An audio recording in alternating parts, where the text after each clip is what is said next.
Karagatan natin ang ninanakawan. Kaya bang gumising bago tayo maubusan? Karapatan natin ay ipaglalaban.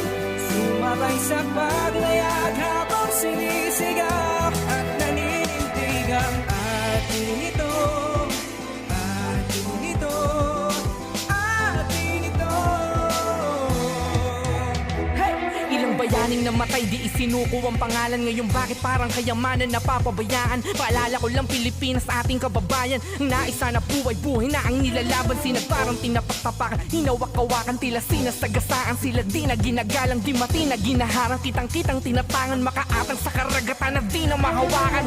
Kanya-kanya tayo ng opinyon, pero para sa akin, hindi digmaan, pagmamahalan ng kasagutan. At ang gusto ko lang sabihin sa inyo, karapatan, ipaglaban din na para sa gulo. Pilipinas, sige patunayan mo na ating to. Kamali ang itama, nagdidadanak ang dugo, maliwanagan ang kapayapaan ng ating sulong. Karagatan